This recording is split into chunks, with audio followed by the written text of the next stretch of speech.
अस्सलाम वालेकुम स्टूडेंट। तो स्टूडेंट हमने अपने लास्ट लेक्चर में पढ़ा था कि टोपोलॉजिकल स्पेस क्या होती है। फिर उसके बाद हमने ये पढ़ा था कि शेयर पिंस की स्पेस जो है ये क्या होती है, और देन हमने इन दोनों से रिलेटेड कुछ एग्जांपल की थी। आज के इस लेक्चर में स्टूडेंट हमने पढ़ना है इनडिस्क्रीट टोपोलॉजी क्या होती है, डिस्क्रीट टोपोलॉजी, एंड लास्ट में कर्सर एंड फाइनल टोपोलॉजी ये क्या होता है, और साथ में हम इनकी जो एग्जांपल्स हैं वो देखेंगे। तो आइए स्टूडेंट आज का जो लेक्चर हम इसको स्टार्ट करते हैं। सबसे पहले स्टूडेंट हम बात करते हैं इनडिस्क्रीट टोपोलॉजी की, कि इनडिस्क्रीट टोपोलॉजी जो है ये क्या होती है। कहते हैं let X be a non empty set. कहते हैं एक्स हमारे पास कोई भी नॉन एम्प्टी सेट है, और अपने हमने लास्ट लेक्चर में ये पढ़ा था कि सेट एक्स जो है इसका स्पेसिफिक नेम है, हम इसको क्या बोलते हैं, ग्राउंड सेट बोलते हैं, या ओवरलैइंग सेट जो है इसको हम ये बोलते हैं। तो एक्स हमारे पास क्या होता है, एक ग्राउंड सेट होता है। तो ये हम कह रहे हैं एक्स हमारे पास कोई भी एक नॉन एम्प्टी क्या है, सेट है। The collection of the empty set, एक हमने कलेक्शन लेनी है किसकी, एम्प्टी सेट की, and the set x it's self. ठीक है स्टूडेंट, कहता है हमारे पास एक्स कोई भी एक नॉन एम्प्टी क्या हो, सेट हो, और एक कलेक्शन हो हमारे पास किसकी, एम्प्टी सेट की और सेट एक्स की। और कहता है ये जो कलेक्शन है is always a topology on x. Empty set और सेट एक्स इटसेल्फ की जो कलेक्शन है, कहता है वो हमेशा क्या होती है, एक्स के ऊपर टोपोलॉजी होती है, एंड इस कॉल्ड इनडिस्क्रीट टोपोलॉजी, और इस टोपोलॉजी को हम बोलते हैं इनडिस्क्रीट टोपोलॉजी। और जब हम इनको पेयर में लिखते हैं एक्स टा, तो हमने ये पढ़ा था जब कोई भी टा जो है कलेक्शन हमारे पास एक्स के ऊपर टोपोलॉजी होती है, जब हम उनको पेयर में लिखते हैं तो वो हमारे पास क्या बन जाती है, टोपोलॉजिकल स्पेस बन जाती है। तो कहता है ये जो स्पेस एक्स टा बनेगी किसकी कलेक्शन की, एम्प्टी सेट और एक्स सेट जो है इनकी जो कलेक्शन बनेगी जो उसके ऊपर क्या होगी, टोपोलॉजी होगी। तो ये जो पेयर बनेगा इनका, उस पेयर को हम क्या बोलते हैं, इनडिस्क्रीट टोपोलॉजिकल स्पेस बोलते हैं। अब इसका मतलब क्या है, ये हमने इंग्लिश में तो पढ़ ली है। अब मैथमेटिकल वे में ये कहना क्या चाह रहा है, इस डेफिनेशन का मतलब क्या है स्टूडेंट, वो समझ लेते हैं ताकि आपको इस डेफिनेशन को समझने में आसानी हो जाए। देखिए हम स्टार्टिंग से बात करते हैं, इसकी एग्जांपल देखते हैं साथ में। अब देखो सबसे पहले वो क्या कह रहा है कि x be a non empty set. कहता है एक्स आपके पास क्या हो, कोई भी एक नॉन एम्प्टी सेट हो। तो हम यहां पे एक सेट ले लेते हैं, हम यहां पे लिखते हैं लेट हमारे पास x जो है एक नॉन एम्प्टी सेट है, 1 2 3। ये देखो स्टूडेंट हमने एक x सेट ले लिया जो कि नॉन एम्प्टी है। फिर कहता था आपने एक कलेक्शन लेनी है, हम एक कलेक्शन लेते हैं टा, ठीक है। और उस कलेक्शन के अंदर कौन से एलिमेंट होने चाहिए, तथा collection of the empty set, एक एम्प्टी सेट होना चाहिए, and the set x itself, और जो सेट एक्स है वो खुद होना चाहिए। दूसरा सेट कौन सा होना चाहिए, ये सेट एक्स होना चाहिए। ठीक है स्टूडेंट, एक नॉन एम्प्टी सेट हमने ले लिया, फिर हमने एक कलेक्शन ले ली, और कलेक्शन के अंदर एलिमेंट कहता कौन से होने चाहिए थे, एम्प्टी सेट होना चाहिए था, हमने वो लिख ली। फिर क्या होना चाहिए था, सेट एक्स इटसेल्फ होना चाहिए था, हमने वो लिख लिया। हमारे पास एक नॉन एम्प्टी सेट भी आ गया और एक कलेक्शन भी आ गई। कहता है ये जो कलेक्शन है टा की, जिसमें जीरो और सेट एक्स इटसेल्फ होता है, ये इस एक्स के ऊपर क्या होता है, टोपोलॉजी बनाता है। अब कैसे टोपोलॉजी बनाता है हमें कैसे पता चलेगा, हमने ये पढ़ा हुआ है कि कोई भी कलेक्शन एक्स के ऊपर क्या होगी, टोपोलॉजी होगी, अगर वो जो कलेक्शन है हमारे पास तीन कंडीशन को सेटिस्फाइड करती हो। अब वो तीन कंडीशन हमने क्या पढ़ी हुई है, कि जो पहली कंडीशन है कि उस सेट के अंदर एम्प्टी सेट और जो सेट एक्स है वो होना चाहिए। वो जो कलेक्शन हम ले रहे हैं उसके अंदर क्या होना चाहिए, एम्प्टी सेट होना चाहिए और सेट एक्स होना चाहिए। तो चेक करो, एम्प्टी सेट भी है और एक्स भी है, इसका मतलब क्या है, पहली कंडीशन सेटिस्फाइड होगी। फिर सेकंड कंडीशन क्या थी, कि उस कलेक्शन के अंदर जितने भी एलिमेंट आ रहे हैं उनका हम यूनियन करें, तो यूनियन करने से जो आंसर आता है वो भी टा के अंदर ही आना चाहिए। तो यूनियन करके लिख दो, हम जब एम्प्टी सेट और एक्स का यूनियन करेंगे तो क्या आएगा, एक्स, एक्स स्टार के अंदर है, तो इसका मतलब क्या हुआ, सेकंड कंडीशन भी सेटिस्फाइड होगी। फिर थर्ड कंडीशन क्या आती कि टा के अंदर जो एलिमेंट आ रहे हैं हम उनका फाइनाइट इंटरसेक्शन करें, मीन कि उनका इंटरसेक्शन करें, और इंटरसेक्शन करने से जो आंसर आता है वो भी टा के अंदर आए। तो देखो जब हम इस एम्प्टी सेट और एक्स का क्या करेंगे, इंटरसेक्शन करेंगे, तो एम्प्टी सेट और एक्स का इंटरसेक्शन क्या आएगा, एम्प्टी सेट। क्या एम्प्टी सेट टा के अंदर है, इसका मतलब ये जो कलेक्शन है वो तीनों कंडीशन को सेटिस्फाइड कर रहा है। अगर ये कलेक्शन तीनों कंडीशन को सेटिस्फाइड कर रही है तो इसका मतलब ये जो कलेक्शन है इस एक्स के ऊपर क्या बनाती है, टोपोलॉजी बनाती है। ठीक है सुन, तो यही तो वो क्या है कह रहा था कि कोई भी एक्स हमारे पास हो सेट और एक कलेक्शन हो, और उस कलेक्शन में एम्प्टी सेट हो और सेट एक्स हो, तो वो जो कलेक्शन होती है वो हमेशा इज ऑलवेज, वो हमेशा एक्स के ऊपर क्या बनाती है, टोपोलॉजी बनाती है। और कहता है ये जो टोपोलॉजी कलेक्शन हमने ली है ये स्टार के ऊपर टोपोलॉजी है, इस टोपोलॉजी को हम क्या बोलते हैं, इनडिस्क्रीट टोपोलॉजी बोलते हैं। सिंपल वर्डिंग में क्या करेंगे, ऐसी टोपोलॉजी जिसमें एम्प्टी सेट और एक्स आता हो, ठीक है, ऐसी टोपोलॉजी जिसमें सिर्फ क्या हो, दो सेट हो, एक एम्प्टी सेट और एक एक्स, उस टोपोलॉजी को हम क्या बोलते हैं, इनडिस्क्रीट टोपोलॉजी बोलते हैं। और जब हम इस टोपोलॉजी को पेयर की फॉर्म में लिखेंगे तो हमारे पास एक टोपोलॉजिकल स्पेस बनती है, और इस टोपोलॉजिकल स्पेस को हम क्या बोलते हैं, इनडिस्क्रीट टोपोलॉजी बोलते हैं। ठीक है स्टूडेंट, अब नेक्स्ट हम बात करते हैं डिस्क्रीट टोपोलॉजी की, कि डिस्क्रीट टोपोलॉजी जो है वो क्या होती है। Let X be a non empty set, X हमारे पास कोई भी एक नॉन एम्प्टी सेट है। The collection of power set P of X is always a topology on X. कहते हैं जो सेट एक्स के जो पावर सेट हैं ये हमेशा क्या होते हैं, एक्स के ऊपर टोपोलॉजी बनाते हैं, और इस टोपोलॉजी को हम क्या बोलते हैं, डिस्क्रीट टोपोलॉजी बोलते हैं। और जब हम इस टोपोलॉजी को पेयर की फॉर्म में लिखते हैं तो ये हमारे पास क्या हो जाता है जी, उसको हम बोलते हैं डिस्क्रीट टोपोलॉजिकल स्पेस बोलते हैं। अगेन वही बात, हमने इसको इंग्लिश में पढ़ लिया कि कोई भी सेट एक्स है, ठीक है, और उसके हम पावर सेट की एक कलेक्शन ले लें, और वो जो उसके पावर सेट है वो एक्स के ऊपर क्या होते हैं, टोपोलॉजी बनाते हैं, और उस टोपोलॉजी को हम क्या बोलते हैं जी, डिस्क्रीट टोपोलॉजी बोलते हैं। ये तो हमने वर्डिंग में देख लिया। मैथमेटिकली इसकी एग्जांपल क्या है, ताकि हमें तो क्लियर हो भाई, ये जो हमने डिस्क्रीट टोपोलॉजी पढ़ी है इंग्लिश में तो हमने पढ़ ली, मैथमेटिकली इसकी क्या नाम एग्जांपल क्या है, जिससे हमें कॉन्सेप्ट जो है हमारा वो क्लियर हो जाए। तो देखते हैं फिर इसकी एग्जांपल। सबसे पहले क्या वो बात कर रहा है कि हमारे पास एक एक्स सेट होना चाहिए जो कि क्या हो, नॉन एम्प्टी हो। लो भाई, फिर हम यहां पे क्या करते हैं, एक सेट एक्स लिख लेते हैं। ठीक है, लो जी, हम नॉन एम्प्टी सेट एक्स लिख लेते हैं यहाँ पे एक्स, और इसके अंदर एलिमेंट में लिख लेता हूं 1 2 3, लिख लिए। फिर वो क्या कह रहा था, कलेक्शन ऑफ पावर सेट लेने हैं हमने। अब पावर सेट क्या होते हैं, इस स्टूडेंट पावर सेट क्या होते हैं, एक्स के जितने भी सबसेट हों उन सब सेट को अगर हम एक ही सेट के अंदर लिख दें तो वो उस सेट के क्या कहलाते हैं, पावर सेट कहलाते हैं। तो हम यहां पे कलेक्शन ले लेते हैं पी ऑफ एक्स। ठीक है, पी ऑफ एक्स के अंदर क्या होंगे, पावर सेट होंगे, किसके, इस एक्स के, तो इसके पावर सेट लिख लेते हैं हम। लो जी, एम्प्टी सेट, सेट 1, फिर 2, फिर 3, फिर 1 2, फिर 1 3, फिर 2 3, और लास्ट पे क्या आ जाएगा, एक्स आ जाएगा। ये आ गया एक्स, ये हमने क्या कर लिया जी, इसके पावर सेट ले लिए।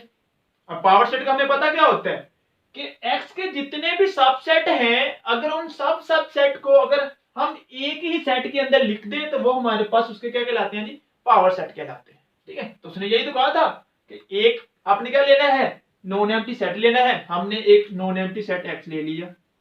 फिर क्या कह रहा था, एक आपने कलेक्शन लेनी है और कलेक्शन के अंदर क्या होना चाहिए, पावर सेट होने चाहिए एक्स के। तो हमने ये कलेक्शन ले ली जिसके अंदर क्या है, इस एक्स के पावर सेट है। अब कहता है ये जो कलेक्शन हमने ली है ये इस एक्स के ऊपर हमेशा क्या बनाती है, टोपोलॉजी बनाती है। ये जो पावर सेट हम लेते हैं ये हमेशा क्या करती है, इस एक्स के ऊपर टोपोलॉजी बनाती है। ठीक है, तो कैसे पता चलेगा ये टोपोलॉजी वाकई बनाती है कि नहीं बनाती। हमने कंडीशन 3 पढ़ी हुई है।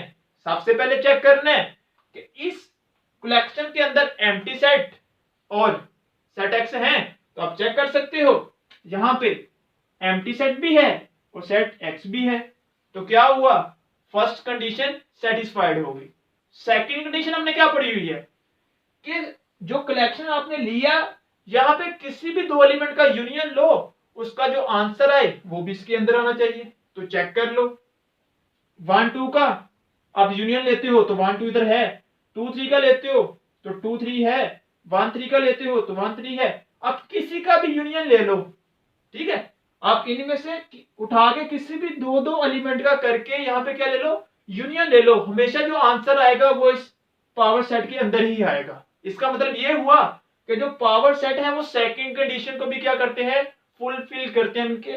यहां पे सेकंड कंडीशन भी हो गई सेटिस्फाइड। फिर थर्ड कंडीशन क्या आपने पढ़ी हुई है कि उस कलेक्शन के अंदर किसी भी एलिमेंट का, दो दो एलिमेंट का, यानी कि फाइनाइट नंबर ऑफ एलिमेंट का, मेंबर्स का हम इंटरसेक्शन लें और इंटरसेक्शन लेने से जो आंसर आता है वो भी उस कलेक्शन के अंदर ही आना चाहिए। तो आप यकीनन चेक कर सकते हैं, आप इनमें से किसी भी नंबर ऑफ मेंबर्स ऑफ जो टा है, कलेक्शन है पी ऑफ एक्स, आप इनका इंटरसेक्शन ले लो, इंटरसेक्शन करने से जो आंसर आएगा वो भी हमेशा इस पी ऑफ एक्स में ही आएगा। आप चेक कर सकते हो, मैंने तो चेक किया हुआ है, आप अपनी प्रैक्टिस के लिए इसको चेक कर सकते हो। तो ये जो पावर सेट है ये थर्ड कंडीशन को भी क्या करता है, सेटिस्फाइड करता है। इसका मतलब ये जो कलेक्शन हमने ली थी ये टोपोलॉजी की डेफिनेशन की तीनों कंडीशन को क्या करता है, सेटिस्फाइड करता है। अगर ये कलेक्शन के ऊपर तीनों कंडीशन सेटिस्फाइड हो रही है तो इसका मतलब ये जो power set P of x हमने लिया है ये इस एक्स के ऊपर क्या बनाएगा, टोपोलॉजी बनाएगा। ठीक है, अगर कहता है ये जो पी ऑफ एक्स इस एक्स के ऊपर टोपोलॉजी बनाता है तो हम इस टोपोलॉजी को एक स्पेसिफिक नेम दिया हुआ है, इस टोपोलॉजी को हम क्या बोलते हैं जी, यहाँ पे हमने लिखा हुआ है इसको हम बोलते हैं डिस्क्रीट टोपोलॉजी। अब सिंपल वर्डिंग में हम कहना चाहें कि डिस्क्रीट टोपोलॉजी क्या होती है तो आप बता सकते हैं, हाँ जी इजीली बता सकते हैं। हम कहते हैं कि अगर कोई भी हमारे पास सेट एक्स है और हमारे पास कलेक्शन कौन सी हो, उसके सारे के सारे सब सेट हो, तो वो जो कलेक्शन है अगर उस एक्स के ऊपर टोपोलॉजी हो तो उस टोपोलॉजी को हम क्या बोलते हैं, डिस्क्रीट टोपोलॉजी बोलते हैं। यानी कि कोई भी सेट एक्स है उसके तमाम सबसेट, ठीक है ना, को अगर हम एक ही ब्रैकेट के अंदर बंद कर दें वो बन जाते हैं पावर सेट। कि कोई भी हमारे पास एक क्या हो, सेट हो और उसके हम क्या ले लें, पावर सेट ले लें, और वो जो पावर सेट होते हैं उस एक्स के ऊपर क्या बनाते हैं, टोपोलॉजी बनाते हैं, और उस टोपोलॉजी को हम क्या बोलते हैं, डिस्क्रीट टोपोलॉजी बोलते हैं। और कहता है अगर हम इस टोपोलॉजी को पेयर की फॉर्म में लिख दें तो हमारे पास एक टोपोलॉजिकल स्पेस बनती है और उस टोपोलॉजिकल स्पेस को हम क्या बोलते हैं जी, डिस्क्रीट टोपोलॉजिकल स्पेस बोलते हैं। ठीक है स्टूडेंट, अब नेक्स्ट हम देखते हैं कर्सर एंड फाइनल टोपोलॉजी। हम स्टूडेंट इसको वीकर और फाइनल को हम स्ट्रॉन्गर टोपोलॉजी भी बोलते हैं। तो हम ये पढ़ लेते हैं कि कर्सर मीन के वीकर एंड फाइनल मीन के स्ट्रॉन्गर टोपोलॉजी क्या होती है। सेम वही पहली बात हर डेफिनेशन में वही होगी। कहता है जी एक्स हमारे पास कोई भी एक नॉन एम्प्टी सेट है, ठीक है, तो एक्स हमारे पास एक नॉन एम्प्टी सेट है और उस सेट के ऊपर कहता है दो टोपोलॉजी है। एक्स हमारे पास क्या हो, कोई भी नॉन एम्प्टी सबसेट हो और टा1 और टा2 इस सेट एक्स के ऊपर क्या हो, टू टोपोलॉजी हो, और इन दोनों टोपोलॉजी के दरमियान रिलेशन क्या हो कि टा1 जो है वो टा2 का क्या हो, सबसेट हो। ठीक है, अगर टा1 कहता है टा2 का क्या हो, सबसेट हो, तो हम कहेंगे जो टा1 है वो क्या है, कर्सर या वीकर टोपोलॉजी है, और जो टा2 है उसका हम बोलते हैं जी फाइनल या स्ट्रॉन्गर टोपोलॉजी। तो आइए इसकी भी एग्जांपल हम देख लेते हैं। तो एग्जांपल सबसे पहले हमने एक लेना है ग्राउंड सेट। तो ग्राउंड सेट हम लिख लेते हैं यहाँ पे, हम यहाँ पे लिख लेते हैं जी x। अब हम यहाँ पे ग्राउंड सेट को चेंज कर लेते हैं। अब कहते हो सर ग्राउंड सेट में ये लिखते हैं हमेशा 1 2 3 1 2 3, चलो हम चेंज कर लेते हैं। हम यहाँ पे लिख लेते हैं a b और c। बात तो वही होगी, यहाँ पे भी मैंने 3 एलिमेंट लिए थे 1 2 3, यहाँ पे मैंने a b c लिख दिया। चलें यहाँ पे हम d भी कर देते हैं, इससे आगे मुझे ना अल्फाबेट आते नहीं है। ठीक है, चलो मैंने यहाँ पे एक ग्राउंड सेट ले लिया। फिर उसके बाद वो क्या कह रहा था कि टा1 टा2 दो टोपोलॉजी हो किसके ऊपर, x के ऊपर। तो यहाँ पे हम लिख लेते हैं, पहले लिखते हैं टा1, ये हमारे पास टा1 है। अब यहां मैं लिख लेता हूं एम्प्टी सेट, सेट ए और सेट x। चेक कर लो स्टूडेंट, ये कौन सी टोपोलॉजी मैंने लिखी है, कल हमने पढ़ी थी, शाबाश। ये शेरपिंस्की स्पेस है, टोपोलॉजी है कि ऐसी टोपोलॉजी जिसमें सिर्फ 3 एलिमेंट हो। कौन से, एक x, एक एम्प्टी सेट और इनके अलावा कोई भी एक सेट। तो 3 है, तो ये इसके ऊपर टोपोलॉजी है जिसको हम बोलते हैं शेरपिंस्की स्पेस। हमारे पास टोपोलॉजी है, ये एक टोपोलॉजी हमने लिख दी। सेकंड टोपोलॉजी टा2 वो भी लिख लेते हैं। यहां पे लिखता हूं एम्प्टी सेट, सेट ए, फिर सेट ए बी और x। लो स्टूडेंट, मैंने दो टोपोलॉजी यहां पे लिख ली, टा1 और टा2।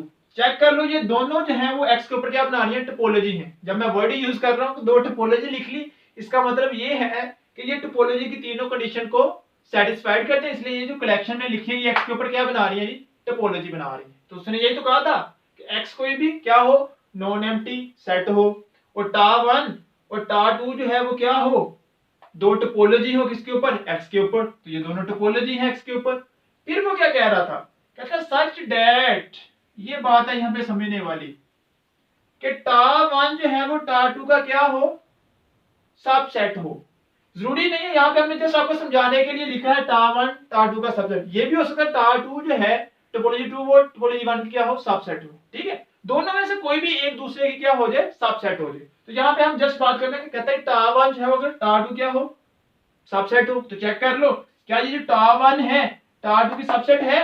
कैसे पता चला, क्योंकि टा1 के अंदर जितने भी एलिमेंट आ रहे हैं वो सारे के सारे टा2 के अंदर हैं। तो हमने सबसेट की डेफिनेशन पढ़ी हुई है कि अगर किसी एक सेट के सारे एलिमेंट किसी दूसरे सेट के अंदर कंटेन कर रहे हो तो हम कहते हैं वो जो सेट है पहला, जिसके एलिमेंट दूसरे सेट के अंदर कंटेन कर रहे हैं, वो सेकंड सेट का क्या है, सबसेट है।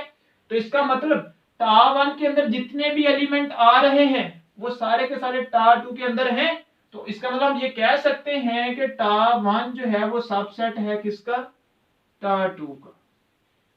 ठीक है, यानी कहता दो टोपोलॉजी हो और उन दोनों के दरमियान रिलेशन ऐसा हो कि उनमें से एक टोपोलॉजी जो है वो दूसरी टोपोलॉजी क्या हो, सबसेट हो। तो कहता जो टोपोलॉजी सबसेट है उस टोपोलॉजी को हम बोलते हैं कर्सर और वीकर टोपोलॉजी। ठीक है, कर्सर और वीकर टोपोलॉजी। और जिसका वो सबसेट है उस टोपोलॉजी को हम बोलते हैं फाइनर और स्ट्रॉन्गर टोपोलॉजी। ठीक है, सिंपल सी डेफिनेशन है। कहता है हमारे पास कोई भी एक ग्राउंड सेट हो और उसके ऊपर दो टोपोलॉजी डिफाइंड हो और उनमें से एक टोपोलॉजी जो है वो दूसरी टोपोलॉजी क्या हो, सबसेट हो। तो जो टोपोलॉजी सबसेट है उस टोपोलॉजी को हम बोलते हैं कर्सर और वीकर टोपोलॉजी। यानी कि जो छोटी टोपोलॉजी है दोनों में से उसको हम क्या बोलते हैं जी, कर्सर और वीकर टोपोलॉजी। और जिसका वो सबसेट है, जो बड़ी टोपोलॉजी है इसमें से, उसको हम क्या बोलते हैं जी, स्ट्रॉन्गर और फाइनर टोपोलॉजी। ठीक है स्टूडेंट, ये आज के लेक्चर का स्टूडेंट अगर फिर भी इनमें से आपको किसी भी डेफिनेशन की समझ ना आई हो तो आप कमेंट करके मुझसे वो जो क्वेश्चन, जिस पॉइंट की आपको समझ नहीं आई या माइंड में कोई क्वेश्चन चल रहा है कि ये ऐसे हो सकता था ऐसे नहीं, तो आप इजीली अपना जो क्वेश्चन है उसको नीचे कमेंट सेक्शन में कमेंट कर दें। इंशाल्लाह नेक्स्ट लेक्चर में आपके जो क्वेश्चन होंगे उनका मैं आंसर दे दूंगा। ओके स्टूडेंट, अल्लाह हाफिज।